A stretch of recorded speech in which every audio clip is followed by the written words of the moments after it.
In today's video, I am going to be breaking down some 5-out motion basketball plays that you can run with your youth basketball team. Now, really quickly, these are not going to be just the basics of the 5-out, which is pass and cut, pass and screen away, and of course, pass and screen for. These are going to be different options that you can run with your team.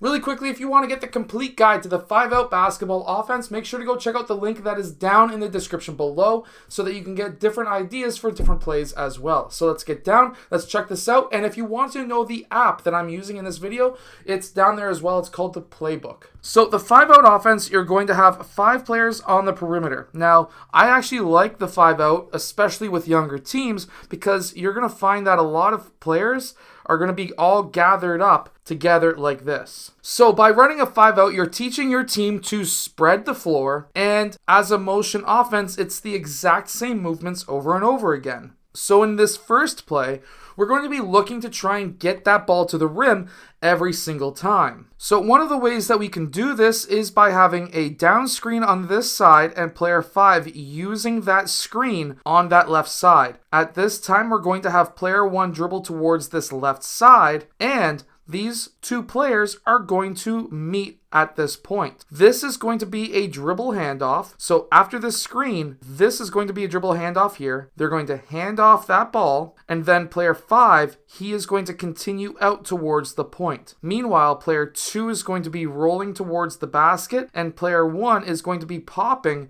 to the 3-point line. At this time, player 5 is going to have 2 options. Personally, I would prefer if player 5 was to attack the high post, the elbow. This will allow him to gain extra defenders coming towards him so that he can make this pass to player 2 or out to player 1 for the 3-point shot. If this is not an option, he will then dribble back out. Player 2 will fill out towards this left side, and now the play is going to be ran on this side of the court, where now we will have player 4 coming off of that screen. Player 5 is going to dribble the ball towards player 4. Player 4 is going to get that dribble handoff from player 5, and now when player 4 uses that dribble handoff, player 4 is going to then again attack that high post. Player 3 is going to roll off towards the basket, and player 5 is going to be popping to the 3-point line. Player 4 will have 2 options once again. He can pass to player 3 for the basket, player 5 for the 3-point line.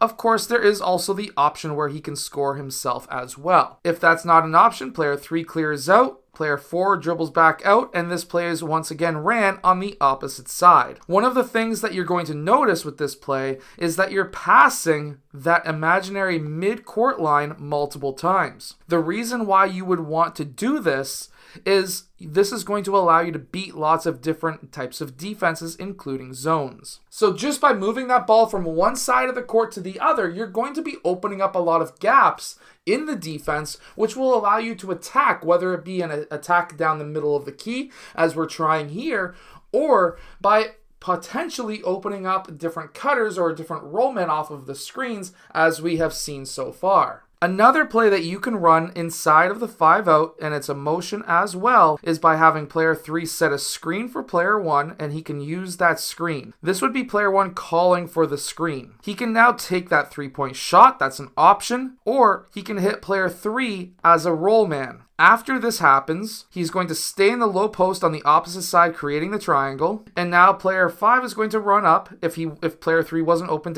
to be hit with the pass, or player 1 wasn't open to shoot. Player 1 is going to dribble towards player 5 and set that dribble handoff. Player 5 is going to get that ball.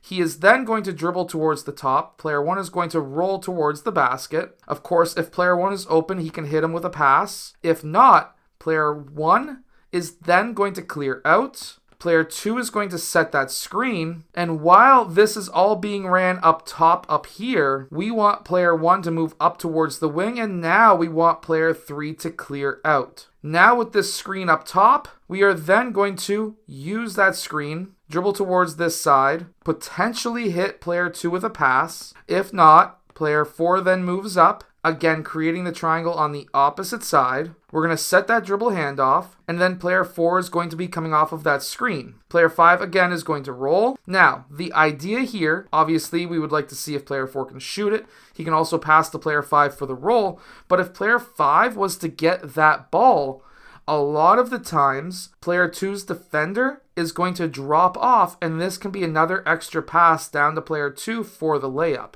This is a fantastic option that you can run with pretty much most youth basketball teams. Now, if you're coaching maybe 10 or 11 or 12-year-olds, this may be difficult. However, if you are to practice the exact same motions over and over again and potentially break down these plays into drills and then build from those drills up to the actual play, you'll be able to do just fine. I run really complex plays with a high to mid-level youth U12 basketball team, a lot more complex than what we just showed right here, and they are able to run the plays almost perfectly every single time. So definitely try these plays with your team. If you want the complete guide to the 5-out basketball offense, make sure to go check out the link that is down in the description below, and I'll see you guys again in my next video.